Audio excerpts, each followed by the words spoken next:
शर्त बस इतनी सी थी कि दोनों जब कुछ बन जाएंगे तभी घर वालों से शादी की बात की जाएगी। उन दिनों यूनिवर्सिटी के लड़के लड़कियां भी बहुत निसंकोच होकर एक दूसरे से नहीं मिल पाते थे। कम से कम अपने बारे में तो ऐसा कह ही सकता हूँ। मेरी मित्र मंडली के लड़के भी साथ की लड़कियों से बात करने में घबराते थे। यूनिवर्सिटी में जब भी खाली समय मिलता हम एक जगह इकट्ठा होते या कभी कभी क्लासेस खत्म हो जाने के बाद भी कुछ कविताएं पढ़ी जाती, कुछ कहानियां गढ़ी जाती, कुछ गीत, कुछ गजलें, सभी कुछ समय के उस छोटे टुकड़े में संपन्न होता। उन खुशनुमा दिनों के बीच एक डर हम सभी के मन में चोर सरीखा छिपा रहता। अनदेखे भविष्य का डर, पढ़ाई खत्म हो जाने के बाद क्या होगा, नौकरी नहीं मिली तो क्या करेंगे, कविता कहानी या गाने बजाने से रोजी रोटी नहीं कमाई जा सकती। ये एक कड़वा सच था। लड़कियां इस चिंता से मुक्त थी क्योंकि पढ़ाई के दौरान या पढ़ाई खत्म हो जाने के बाद किसी भी कमाऊ लड़के के साथ उनका विवाह हो जाना तय था।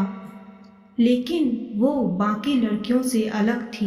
वो यानी शालिनी के पिता ब्यूरोक्रेट थे। वो शोफर ड्रीवेन सरकारी कार से यूनिवर्सिटी आया करती थी।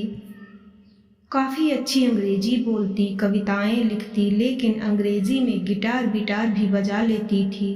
और हाँ, पेंटिंग भी किया करती थी क्योंकि अक्सर क्लास में आकर वो अपना कैनवास दीवार से टिका कर रख देती। जिसमें कोई अधूरी पेंटिंग बनी होती उसकी उंगलियों के पोरों पर रंग लगे होते थे। शालिनी की चुप्पी, उसका गंभीर्य और अभिजात्य उसे सबसे अलग दिखाता था। MA के पूरे बैच में शालिनी ने टॉप किया था और दूसरा नंबर मेरा था। शालिनी ने मुझे बधाई दी और यहीं से हमारी दोस्ती की शुरुआत हुई। वो धीरे धीरे मुझसे खुलने लगी थी। अक्सर नोट्स बनाते समय वो मेरे पास आकर बैठ जाती। हमारी दोस्ती मेरी मित्र मंडली के बीच ईर्ष्या का विषय थी। शालिनी एक करियर ओरिएंटेड लड़की थी। उसे MA के बाद शादी करके घर नहीं बैठ जाना था। वो जब भी मिलती प्यार मोहब्बत की बातें करने के बजाय मुझे करियर पर फोकस करने की सलाह देती, जबकि मैं उसके साथ हमेशा ही रोमानी हो जाया करता। करियर पर मुझे भी फोकस करना था, लेकिन मैं बहुत महत्वाकांक्षी नहीं था। परिणाम ये रहा कि वो मुझसे उखड़ी उखड़ी रहने लगी। हमारे बीच दूरी आने लगी। फिर MA के बाद तो हम बिल्कुल ही अलग हो गए। आज मुझे लगता है कि वो मुझे सफल होते देखना चाहती थी, खुद से भी ज़्यादा सफल, ताकि मैं अधिकार और अभिमान से उसके पिता से उसका हाथ मांग सकूं।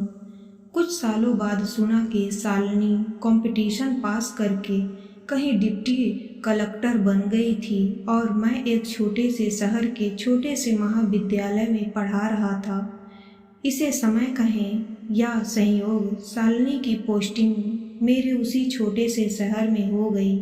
ज्वाइन करते ही उसने मुझसे संपर्क किया। खुशबुओं से भरी वो एक खूबसूरत शाम थी जब मैं उसकी पसंद के रजनीगंधा के फूल लेकर उससे मिलने पहुंचा था। शहर में एक नया रेस्टोरेंट खुला था। वो अकेली ही अपनी कार खुद चलाकर आई थी। सरकारी अमला साथ नहीं था उसके। कैसे हो सालू? बिल्कुल ठीक, वो मुस्कुराई। फिर एक मौन बीच में पसर गया। मैं कुछ असहज हो रहा था। पहले कौन बोले? क्या ऐसी कोई प्रतीक्षा बीच में थी? मैं उसे गौर से देख रहा था। कॉन्फिडेंट और खूबसूरत जीन्स टॉप की जगह आज साड़ी ब्लाउज का पहनावा था। रेशमी बालों की कुछ लटें बिखर कर कंधे और गालों पर झूल रही थी। अभिजात्य और सौंदर्य का सम्मिश्रण वो अफसर कम बॉलीवुड एक्ट्रेस अधिक दिख रही थी। उसे पा लेने को छटपटा उठा था। प्रकट में संतुलित रहा। हाँ, एक बात जरूर अजीब सी लगी। उसकी नाजुक उंगलियों में एक सिगरेट दबी हुई थी, जिसका कस वो बार बार ले रही थी।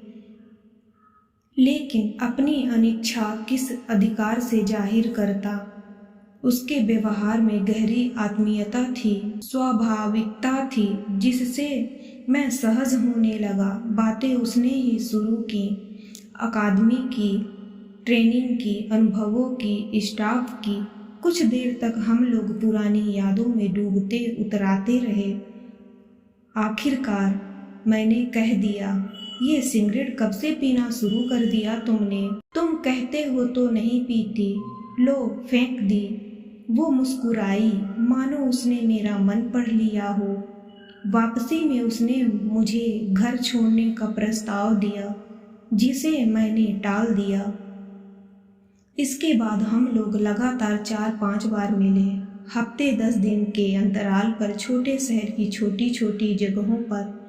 एक शाम वो कहने लगी, आज तुम्हारे साथ पैदल चलने को जी चाहता है कृष्णा। मेरे मन में बीते वर्षों की रोमानियत जाग उठी। गुलमोहर के पेड़ों से घिरी शांत सड़क पर हम साथ चलने लगे। धीरे धीरे बतियाते हुए मौसम, हवाएं, गुलमोहर, रास्ते, सभी कुछ आज मेरे लिए अर्थवान हो गए थे, क्योंकि वो साथ थी, सबसे अलग सी, कोमल सी, मन स्पर्शी। अंधेरा घिर आया था। तुम मुझे गेस्ट हाउस तक छोड़ने चलोगे? उसके आग्रह में ढेर सारा प्यार था। वैसे मैं अकेले भी जा सकती हूँ, लेकिन साथ चलोगे तो थोड़ी देर तक साथ और हो जाएगा। VIP गेस्ट हाउस में पहुंचकर शालिनी ने 2 गिलासों में ड्रिंक बनाई तो मुझे इनकार करना पड़ा। उसने इसरार भी नहीं किया। 2 ड्रिंक के बाद जब उसने तीसरा ड्रिंक लिया तब वो खुलने लगी। दिन भर तो दफ्तर में कट जाता है, लेकिन शाम को काफ़ी अकेले पड़ जाती हूँ। एक बात कहूँ, मैंने उसे आंखें गड़ा कर देखा और देखता ही रह गया। मैंने उसे आंखें गड़ा कर देखा और देखता ही रह गया। कितनी मासूम, कितनी सुंदर दिख रही थी वो। कलेक्टर जैसी तो बिल्कुल भी नहीं। जब तक मैं इस शहर में हूँ, क्या तुम रोज मुझसे मिल सकते हो? रोज शाम को यहीं। उसके इस प्रस्ताव से मैं एकाएक हड़बड़ा गया। ये छोटा सा शहर है शालिनी, कई तरह की बातें, कई तरह की अफवाहें उड़ जाएंगी हमारे बारे में। उह, शहर की अफवाह आलोचना कौन परवाह करता है? उसने कंधे उचकाए। उसकी आंखों के मादक लाल डोरे देखकर मुझे अजीब सा लगा। इस समय वो मुझे अजनबियत की हद तक पराई लगी। एक धीमा सा मौन। मुझसे शादी करोगे कृष्णा? उसने पूछा। तो मुझे लगा मेरे भीतर कुछ पिघल सा रहा है। मुझे अपनी कनपटियों पर कसाव महसूस होने लगा। मैं तुम्हें पसंद करती हूँ, बहुत ज़्यादा, शायद प्यार भी करती हूँ। आज तक उसके लड़खड़ाते स्वर में नशा घुल रहा था। डगमगाती हुई वो उठी और मुझसे बिल्कुल सट कर बैठ गई। हाथ की सिगरेट फेंक दी थी उसने। मेरा हाथ बड़े दुलार से अपने हाथों में थाम लिया था उसने। उसकी हथेली काफ़ी गर्म थी।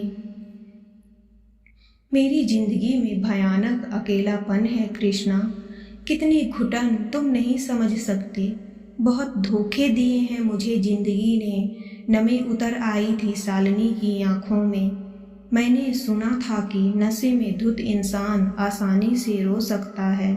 मुझे लगा शालिनी किसी भी पल रो सकती थी, बस उसे मेरा कंधा चाहिए था।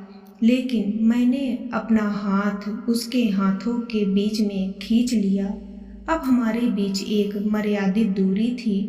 फिर एकाएक मैं उठा खड़ा हुआ। काफ़ी देर हो चुकी है, मुझे अब चलना चाहिए। घर पर मेरी पत्नी। कहते कहते मैं रुक गया। शालिनी की आंखों के मादक लाल डोरे एक तरफ हो गए थे और वहां अनगिनत सवाल उग आए।